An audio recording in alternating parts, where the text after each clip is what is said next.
देश न्यूज में आपका स्वागत है। मैं हूं आपके साथ धर्मिष्ठा और आप देख रहे हैं हमारा खास कार्यक्रम पर्दाफाश। शासन चाहे भ्रष्टाचार रोकने के लिए कितनी भी कोशिश कर रही है, लेकिन भ्रष्टाचार रुकने का नाम नहीं ले रहा है। ताजा मामला जनपद सीतापुर कस्बा और आदर्श नगर पंचायत तंबोर के मोहल्ला अहमदाबाद गंज का है, जहां राशन कार्ड की केवाईसी कराने के लिए कोटेदार प्रति यूनिट 20 रुपए की वसूली कर रहा था। इस पर ग्रामीणों ने खूब हंगामा किया। पत्रकारों के पहुंचने पर वसूली करने वाला मौके से फरार हो गया। बता दें कि मोहल्ले के लगभग 10 से 20 लोगों की केवाईसी करके पैसा वसूल किया गया है। कि बड़ा सवाल यह है कि अवैध वसूली करने की आवश्यकता क्या थी।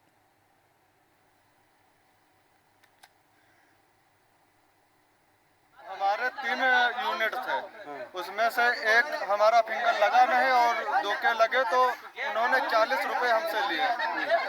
लोग कहते हैं ये मुफ्त में लगता है फिंगर, लेकिन इन्होंने 40 रुपए लिए हमसे। फिंगर लगवाओ यार, फिंगर लगवाओ। 20 रुपया फिंगर ली नहीं। 5 यूनिट रहे, 2 के नए हैं, 3 के रहे हैं, 60 रुपया हमसे लिए नहीं। किसने लिया? फारूक ने। ये फारूक कौन है? फारूक है, कोटेदार के आदमी है मेरे। वो कोटेदार कौन है? कोटेदार सुमली के है, उनका पाड़े जी। क्या हुआ, जो कोटेदार के कार्यकर्ता आए थे, फिंगर लगवा रहे थे। हाँ। प्रति सदस्य 1 यूनिट के प्रति सदस्य पर 20 रुपए लिए हैं। अच्छा, हमारे 4 फिंगर लगवाए, 80 रुपए ले लिए। अच्छा। किसने लिया है? फारूक। ये फारूक कहाँ के हैं? फारूक यहीं चमधी के हैं। और कोटेदार कौन है? कोटेदार ये सुमली के पाड़े। भ्रष्टाचार भ्रष्टाचार होता है, चाहे 20 रुपए का हो, 20 लाख का हो या 20 करोड़ का हो। और कहीं ना कहीं ये छोटे छोटे भ्रष्टाचार ही एक दिन बड़ा रौद्र रूप धारण कर लेते हैं। तो मामला तो उठता है कि अवैध वसूली की आखिर आवश्यकता क्या पड़ी। इसी पर विस्तृत चर्चा के लिए हमारे साथ मेहमान जुड़ चुके हैं। मेहमानों से आपका परिचय करवा देते हैं। विवेक कुमार पांडे जी हमारे साथ जुड़े हैं, सामाजिक कार्यकर्ता। अरुण सिंह जी हमारे साथ जुड़े हैं, पत्रकार। आप दोनों का देश न्यूज में बहुत बहुत स्वागत है। सबसे पहले तो अरुण सिंह जी आपके पास आऊंगी। जो मामला सामने आया है, केवाईसी के नाम पर लगातार अवैध वसूली हो रही है, और ये एक बार का मामला नहीं, इसके पहले भी अलग अलग क्षेत्र से इस तरह के मामले सामने आए हैं। बिल्कुल सही आपने कहा। ये पूरा प्रकरण केवल एक तंबौर का ही नहीं है, जी ये पूरे प्रदेश में एक स्थिति ऐसी है कि कोटेदारों ने एक विकल्प खोल दिया है केवाईसी के नाम पर। जी इसमें वो खुद न कोई अपना एक कार्यकर्ता रखते हैं, खुद बचे रहते हैं, लेकिन किसी कार्यकर्ता के माध्यम से जब कोई व्यक्ति आता है अपना अंगूठे का सत्यापन करने के लिए, तो जी। उससे वो राशि धीरे धीरे करके वसूल लेते हैं। और ये वसूली केवल मात्र तंबौर की ही नहीं है, जी न केवल एक ग्राम सभा की क्षेत्र की है। ऐसी घटनाएं आप तहसील क्षेत्र लहरपुर में तो सैकड़ों की संख्या में है, लेकिन अगर पूरे प्रदेश में आप इसकी जांच कराएं तो ये व्यापक रूप ले चुका है। इस तरीके से बिल्कुल बिल्कुल अरुण सिंह जी, सही कहा आपने कि ये व्यापक रूप ले चुका है। पुनः आऊंगी आपके पास में। विवेक कुमार जी, आप तक मेरी आवाज पहुंच पा रही है?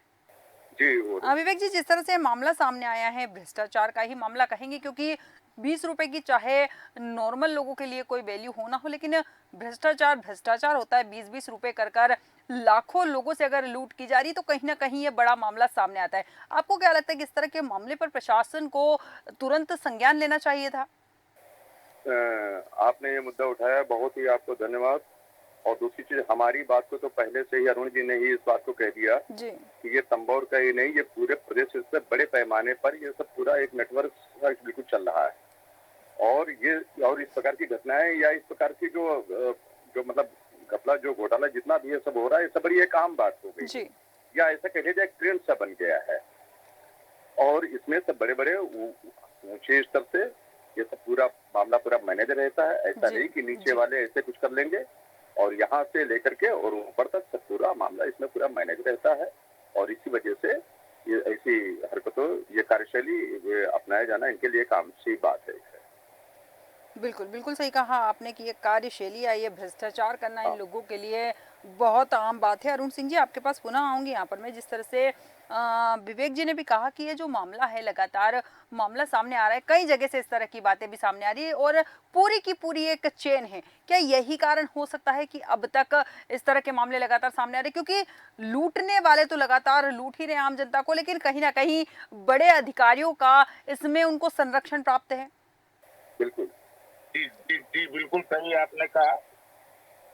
ये संरक्षण जो है ये पूर्ति विभाग से ही है। पूर्ति विभाग के जो निरीक्षक हैं, जो पूर्ति विभाग के अधिकारी होते हैं, उनको एक निश्चित राशि तहसील क्षेत्र में कम से कम हजारों की संख्या में कोटे होते हैं, राशन जी। की दुकानें होती है, और अगर वहां से निर्धारित अगर आप 5,000 रुपए प्रति कोटा ही रख लीजिए और ऐसी संख्याओं को गुणा कर लीजिए तो लाखों में वो धनराशि जो अधिकारी हैं वो प्राप्त कर रहे हैं। बिल्कुल। और ये हाँ, और ये जो गरीब आम जनमानस है तो उसको फ्री राशन की एक ऐसी चस्का लग गया है कि वो मजबूर है बेचारा, 10-20 रुपए 50 रुपए जो भी मांगा जाता है देने के लिए मजबूर होता है। आखिर नहीं देगा तो उसका केवाईसी नहीं होगा, जब सत्यापन नहीं होगा तो उसको राशन नहीं मिलेगा, बिल्कुल। और राशन नहीं मिलेगा तो जो अकर्मण्य लोग राशन के सहारे बैठे हैं, जो राशन को बहुत कुछ मान रहे हैं, उनके जी। लिए हैंड टू माउथ लोग हैं, बहुत सारे बिल्कुल। लोग, तो वो भी जुड़े हुए हैं। कुछ गरीब असली है, कुछ नकली गरीब भी बने हुए राशन जी का जी फायदा उठा बिल्कुल रहे हैं। बिल्कुल बिल्कुल। हाँ, तो उससे ये लाभ जो है निश्चित रूप से उच्च अधिकारियों तक पहुंच रहा है। बिल्कुल अरुण और जी, एक बहुत सबसे विशेष जी। बात, मैम आपको हमें बता दें जी कि इस सरकार में ऐसा नहीं है कि ये आपूर्ति विभाग ही इकलौता ऐसा विभाग है, ऐसा कोई विभाग नहीं है जहां पर अधिकारी अपनी मदमस्त शैली में, अपनी कार्यशैली में सुधार ला रहे हो। उनकी कार्यशैली सबसे विचित्र ढंग से चल रही है अब तक की जी। सरकारों में, और स्वयं में वो अपने को सरकार खुद अधिकारी मान रहे हैं। बिल्कुल शासन का वर्चस्व कम है, प्रशासन का वर्चस्व ज्यादा है। बिल्कुल बिल्कुल सही कहा कि शासन का वर्चस्व कम है, प्रशासनिक अधिकारियों का वर्चस्व ज्यादा है, क्योंकि वो स्वयं को सरकार मानते हैं और उसी तरह के निर्णय लेते हैं, उसी तरह के घोटाले करते हैं और उसी तरह से भ्रष्टाचार करते हैं। इस वक्त हमारे संवाददाता नंदकिशोर नाग जी हमारे साथ सीतापुर से जुड़ चुके हैं। नंदकिशोर जी, अब तक मेरी आवाज आ पा रही है? जी बिल्कुल। नंदकिशोर जी, मैं जानना चाहूंगी, आपने धरातल स्तर पर इन लोगों से बात करने की कोशिश की है जिनके साथ धोखाधड़ी किया है, जिनसे लूट हुई है, उनका क्या कुछ और कहना है इस पूरे मामले में? जी मैं आपको बता दूं कि सीतापुर के कस्बा तब्बोर के मोहल्ला अहमदाबाद गंज का है, जहां पर कोटेदार के द्वारा केवाईसी करवाने के नाम पर 20-20 रुपए उनसे वसूला जा रहा था। जी। जब हम उन पीड़ित कार्ड धारकों से बात की तो उन्होंने साफ तौर पर कहा कि अगर हम लोगों से 20-20 रुपए वसूले जा रहे हैं, ऐसा कोई रूल नहीं है, लेकिन कोटेदार के द्वारा ऐसा किया जा रहा है। तो कहीं ना कहीं शासन की मंशा पर पानी फेरने का ये कोटेदार काम कर रहे हैं, क्योंकि इन्हें जिम्मेदारी दी गई थी केवाईसी कराने का, लेकिन अपनी जिम्मेदारी का निर्वाह न करने के बावजूद, निर्वाह न करते हुए इन्होंने प्राइवेट व्यक्ति को लगा करके उनसे बिल्कुल। केवाईसी कराने का काम किया गया है, जो लोगों पर भारी पड़ रहा है और उनसे प्रति यूनिट 20 रुपए वसूला जा रहा है। जी बिल्कुल बिल्कुल सही कहा आपने कि केवाईसी के नाम पर आमजन मानस से लूट लगातार हो रही है, और यहाँ पर जो अपराधी थे, इस मामले के जो वसूली करने वाले थे, वो वहाँ से फरार भी हो गए हैं। यहाँ पर मैं विवेक कुमार जी, आप तक मेरी आवाज पहुँच पा रही है? जी जी। विवेक जी, मैं आपके पास आऊंगी। आपको क्या लगता है कि जब गरीबों की बात आती है, कई बार ऐसा होता है कि मजदूर वर्ग का कोई व्यक्ति है, वो केवाईसी करवाने जाता है और अगर वसूली करने वाले 20-40 रुपए मांगते हैं तो वो ये सोचकर कई बार दे देता है कि टाइम बचेगा, कौन इस झंझट में पड़े।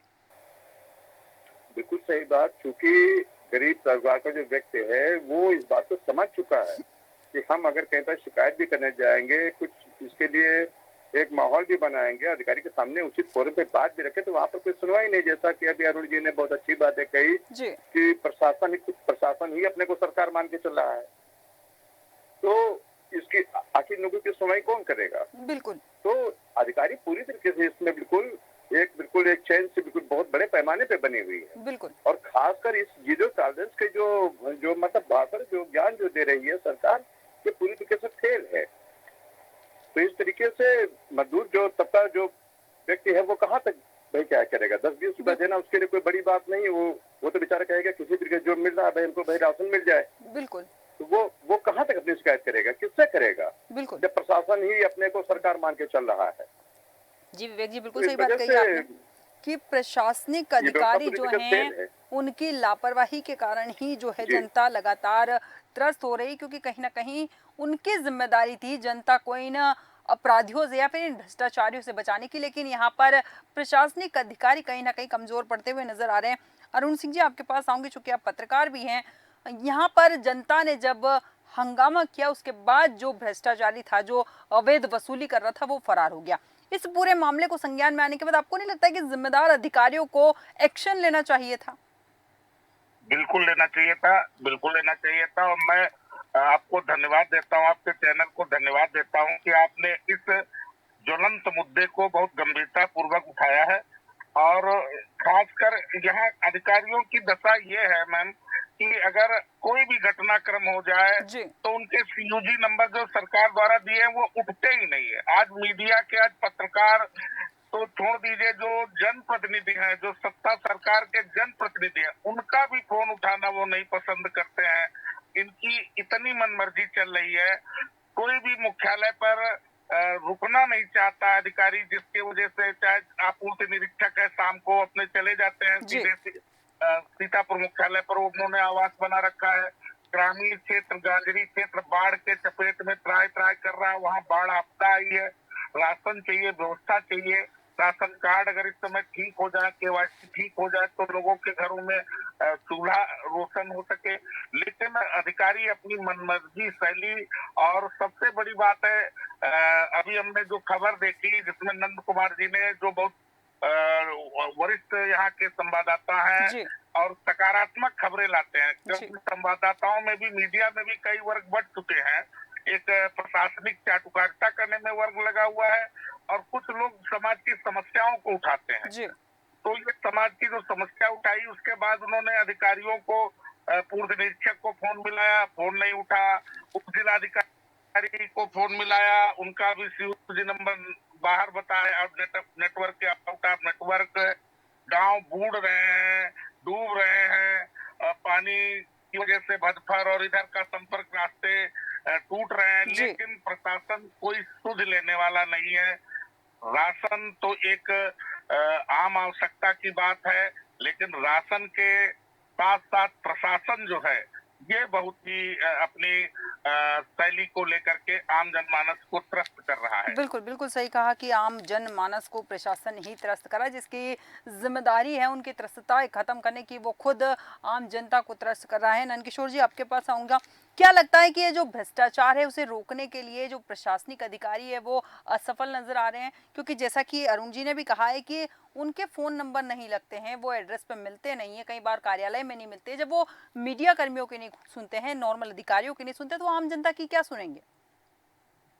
अगर भी बात की जाए अधिकारियों की, तो अधिकारियों को हमेशा से रटा रटा जवाब होता है कि हमने मामले को संज्ञान में लिया और तत्काल इस पर कार्रवाई करेंगे। बिल्कुल लेकिन ऐसे मामले जब आते हैं तो उनका फोन या तो स्विच ऑफ होता है, नेटवर्क क्षेत्र से बाहर होता है। ऐसे में जनता जाए तो जाए कहाँ? ये पूरा सिस्टम ही बिल्कुल सरकार की मंशा पर पानी फेरने का काम कर रहा है। अगर गरीब जनता के बारे में जहाँ शासन की बात की जाए, जी शासन हमेशा जनता के हित के लिए बात करती है, वही इनके अधिकारी उनकी बातों को ठेंगा दिखाने का काम करती है और जनता को परेशान करने में कोई कोर कसर नहीं छोड़ते हैं। बिल्कुल जी धर्मेश। बिल्कुल सही कहा कि जनता को परेशान करने में कोई कसर नहीं छोड़ी जा रही, वो भी जिम्मेदार अधिकारियों के द्वारा। विवेक कुमार जी, आपके पास आऊंगी। यहाँ पर मैं, जनता यहाँ पर थोड़ी अलर्ट थी, थोड़ी सतर्क थी, उन्होंने हंगामा कर दिया जब उनसे अवैध वसूली की गई। लेकिन कई जगह ऐसी है जहां पर लोग आवाज नहीं उठाते, कई बार अधिकारियों से कौन लड़े, सोच कर डर कर अपने कदम जो है पीछे खींच लेते हैं।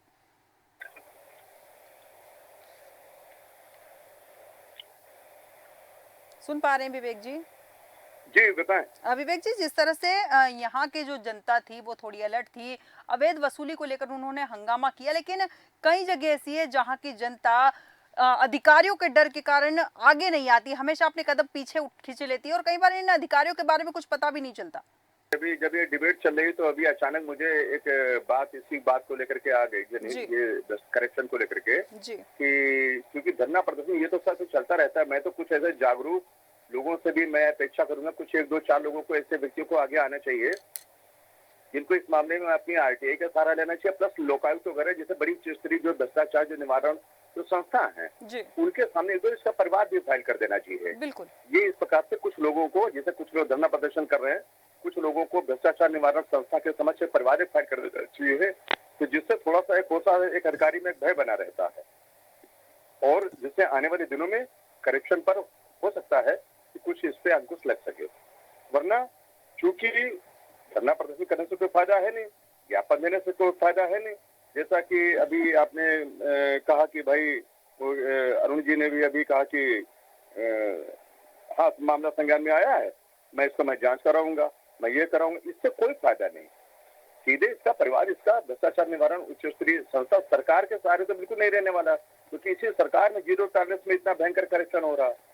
तो जैसे लोकायुक्त प्रशासन वगैरह है, जी इसके सामने लोगों को, कुछ जागरूक एक्टिव लोगों को आगे आना चाहिए और परिवार साइन करना चाहिए, जिससे थोड़ा सा भविष्य में एक जो इस प्रकार की घटनाएं होती है भविष्य के लिए एक उन लोगों के सामने एक नजीर बने बिल्कुल कि करेक्शन पे थोड़ा सा अंकुश लग सकेगा। बिल्कुल बिल्कुल सही बात कही आपने कि जागरूक लोगों को आगे आने की आवश्यकता है, क्योंकि कई बार कुछ लोगों का आगे आना भी माहौल को बदल देता है। यहाँ पर संवाददाता नंदकिशोर नाग जी, मैं आपके पास आऊंगी। यहाँ पर जिस तरह से ये पूरा मामला आपके द्वारा संज्ञान में लाया गया, आपने किसी अधिकारी से बात करने की कोशिश की, उनका क्या कहना है इस पूरे मामले में?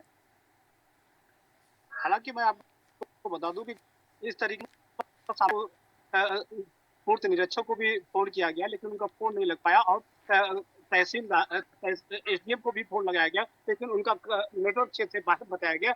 इस तरीके से किसी से भी बात नहीं हो पाई। हालांकि अगर लोगों की बात की जाए तो उनका साफ तौर पर कहना है, अगर केवाईसी इस तरीके से कराई जाएगी तो हम लोगों का कैसे कार्य होगा और हम लोग भ्रष्टाचार की जद में आते जा रहे हैं और हमें न्याय कैसे मिल पाएगी, क्योंकि हम लोग बाढ़ पीड़ित भी है और अपने परिवार को चलाने में जद्दोजहद करना पड़ता है और इस तरीके से हमसे अगर वसूली की जाएगी तो चलेगा। बिल्कुल बिल्कुल सही कहा। अरुण जी, आपके पास आऊंगे, अंतिम प्रतिक्रिया चाहूंगी यहाँ पर आपकी। जिस तरह से ये पूरा मामला संज्ञान में आया है, कोटेदार के खिलाफ कोई कार्रवाई नहीं की, अधिकारियों के फोन लगे नहीं तो उनसे चर्चा हालांकि नहीं हो पाई, लेकिन आपको क्या लगता है अब इस पूरे मामले में सरकार को संज्ञान लेना चाहिए, क्योंकि इस तरह के अधिकारियों के खिलाफ भी कड़ी से कड़ी कार्रवाई होनी चाहिए जो मॉनिटरिंग ही नहीं कर रहे किसी चीज की? सही आपने कहा कि बात से सहमत हूँ कि इसमें जहाँ तक तो जैसे हम जैसे लोगों का दायित्व, समाज के बने जनता की वोट पर जो चुने गए हैं कार्यों के प्रति कड़ा रुख अपनाना चाहिए जी और जो उच्चाधिकारी हैं, जो जिलाधिकारी के लेवल के या तहसील स्तर पर एसडीएम लेवल के लोग हैं, वो जरूर ये समीक्षा बैठक में ये जरूर करें कि आखिर हो क्या रहा है। बिल्कुल आखिर ये जो बंदरबांट चल रही है, ये बात 20 रुपए की नहीं है। एक मुद्दा एक ऐसा है, ये 20 रुपए इंटू 140 करोड़ जनता को जरा 20 से मैं गुणा कर दिया जाए तो कितनी बड़ी धनराशि, कितना बड़ा ये घोटाला होगा। बिल्कुल और ये एक जगह नहीं है, ये पूरा सर्वव्यापी चीज है। एकलौती चीज उन्होंने नंदकिशोर नाग जी ने उसको उठा लिया, वहां पर आवाज उठा दी, नहीं तो आवाज नहीं उठा दी। बिल्कुल बिल्कुल अरुण जी, सही बात कही आपने कि एक जगह का मामला नहीं है, ये कई जगह इसी तरह के हालात है और कहीं ना कहीं मॉनिटरिंग की कमी है और जिम्मेदार अधिकारियों की लापरवाही भी यहाँ उजागर हो रही है। नंदकिशोर नाग जी, विमय कुमार पांडे जी और अरुण सिंह जी, आप सभी का बहुत बहुत धन्यवाद हमारे साथ चर्चा में शामिल होने के लिए। हम बात कर रहे थे केवाईसी के नाम पर अवैध वसूली चल रही है। ग्रामीणों ने इस पूरे मामले पर जमकर हंगामा किया और जब पत्रकार वहां पहुंचे तो अवैध वसूली करने वाला मौके से फरार हो गया। हालांकि इस पूरे मामले में जिम्मेदार अधिकारी अभी तक लापता नजर आ रहे हैं, क्योंकि किसी ने इस विषय पर अभी तक कोई कार्रवाई नहीं की। अब देखना दिलचस्प होगा कि इन पीड़ितों को कब तक न्याय मिलता है। हमारे आज के खास कार्यक्रम पर्दाफाश में इतना ही। बने रहिए देश न्यूज के साथ।